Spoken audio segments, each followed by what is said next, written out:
Storms in your soul. This is day 12, 12वां दिन।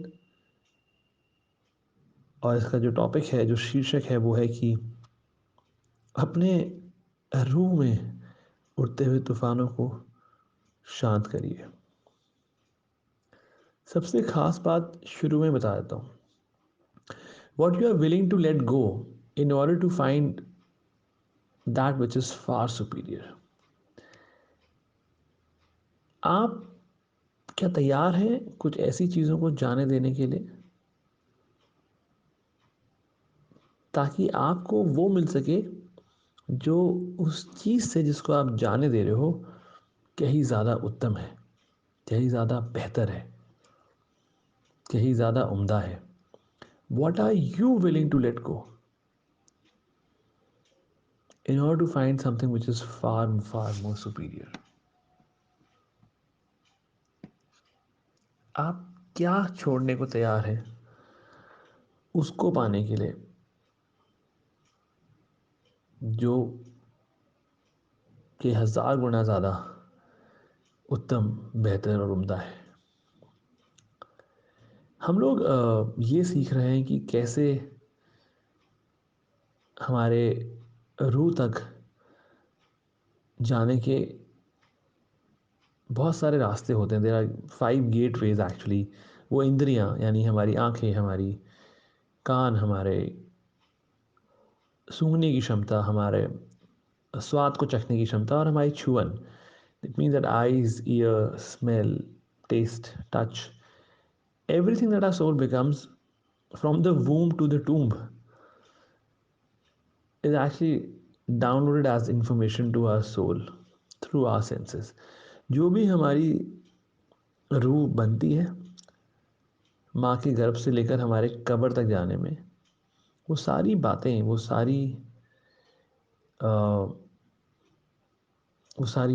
सारी चीज़ें हमारे सोल तक, हमारी रूह तक, हमारी इंद्रियां पहुंचाती हैं।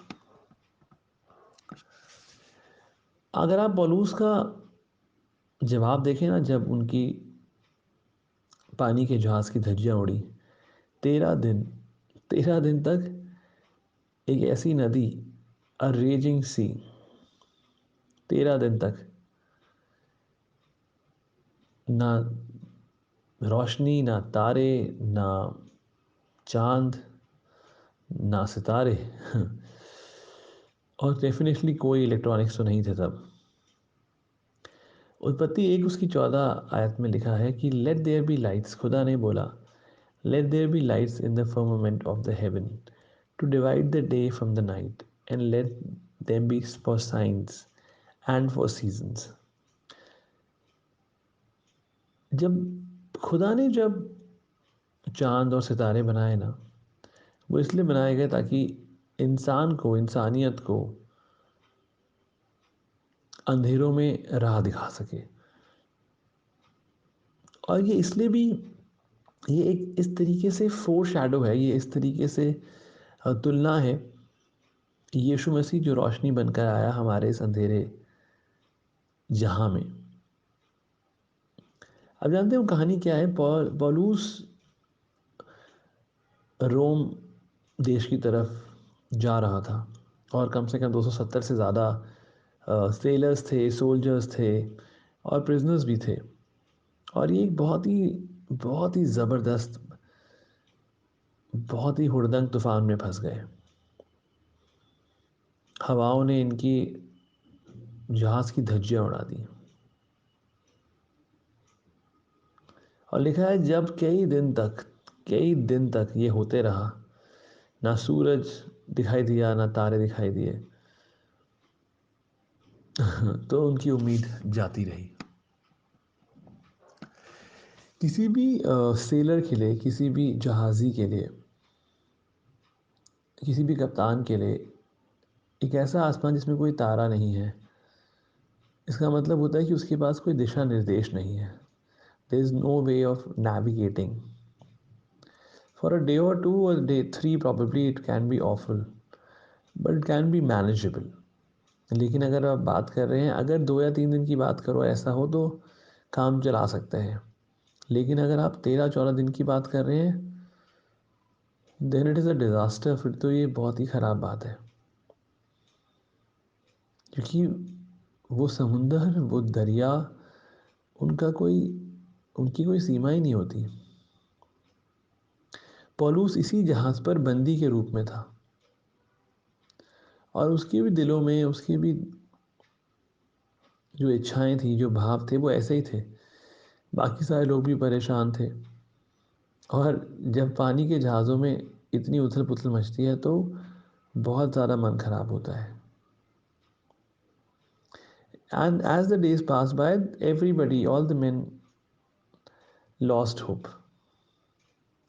लिखा है 1 हफ्ते के बाद तो उन्होंने मरने की तैयारी कर ली। 2 हफ्ते के बाद सबकी भूख मर चुकी थी, और सबके चेहरों पर उदासी छाई रहती थी। 13वें दिन, इसके बावजूद कि क्या हालात हैं, इसके बावजूद कि पता है कि मरने वाले हैं, इसके बावजूद कि हर तरफ से ख़राब बातें सुनने को मिल रही हैं, इसके बावजूद कि पता है नहीं बचेंगे, हवा, पानी, भूख, चीख पुकार, पौलुस ने अपनी रूह को परेशान ही नहीं करा। उस सूचना को उसने गलत तरीके से इस्तेमाल ही नहीं करा।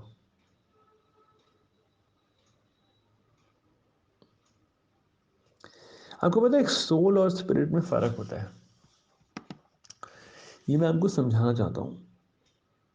Your soul is yours, but your spirit belongs to the Lord.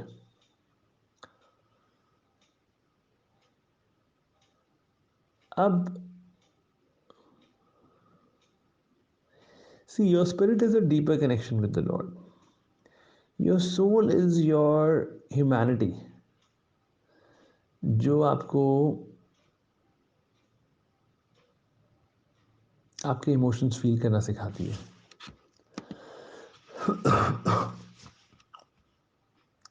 अगर आप जैवन से ही बढ़कर है ना, if you are overcomers, if we are overcomers, we need to grow spiritually to a place where our soul does not have a capacity to overwhelm our spirit. Wow. अगर हम अपनी क्षमता को इस कदर बढ़ा लेना कि हम जैवन से ही बढ़कर हैं, और हम अपने अपनी आत्मिक ज़िंदगी को इस कदर बढ़ाएं, तो वो जो कनेक्शन है ना हमारी रूह के साथ,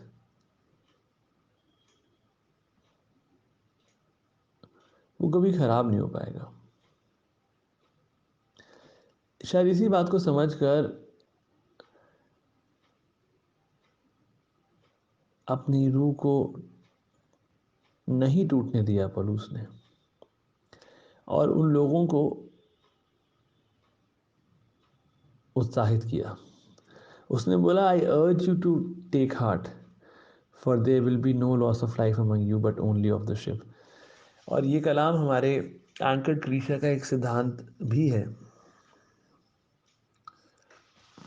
कि तुम्हें हार मानने की ज़रूरत नहीं है, दिल छोटा करने की ज़रूरत नहीं, क्योंकि चाहे इस जहाज़ की धज्जियाँ उड़ जाएं, लेकिन तुम्हारी ज़िंदगी की कोई हानि नहीं होगी। For this very night there stood before me an angel of the god to whom I belong and to whom I worship. And he said, do not be afraid, Paul. तो खुदा के लोगों, जैसा पौलुस ने बोला उन लोगों से कि दिल थाम के रखो, take heart, for I have faith in my god, क्योंकि मुझे ईमान है अपने खुदा में, और जो उसने बोला है वो करेगा। क्योंकि जितने कप्तान वहाँ थे, जितने सेलर्स, जितने जहाज़ी वहाँ पे थे, और भी लोग, all they saw was darkness. As sun, stars as well as moon remained hidden by the raging storm, क्योंकि उस उठते हुए तूफान से की वजह से ना तो चांद ना तो तारे और ना ही सूरज दिखाई पड़ा।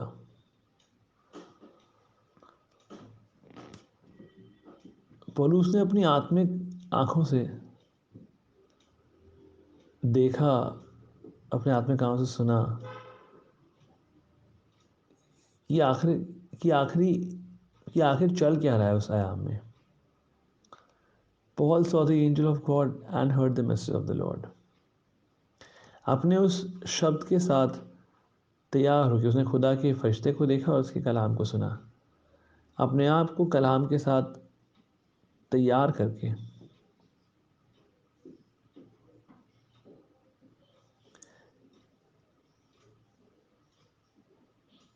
जो आत्मिक आयाम था ना, वो हावी हो चुका था। अब वो प्रभुता कर रहा था उस जिस्मानी आयाम के ऊपर।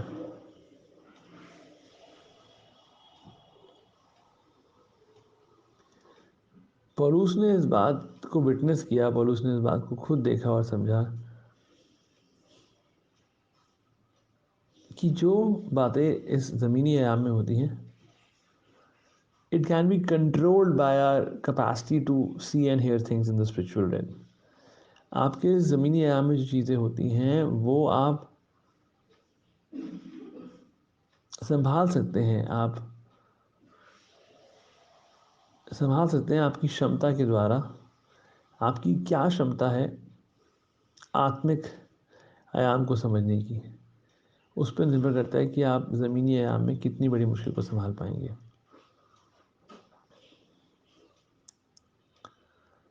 Sometimes you have to deny the soul's information and you have to reach for the spirit's revelation. समझिए, ध्यान से सुनिए।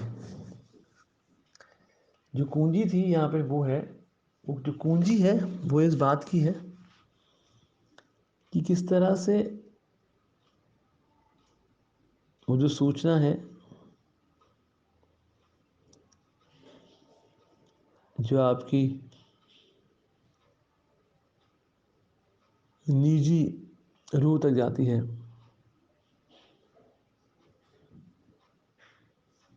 उससे कहीं बेहतर है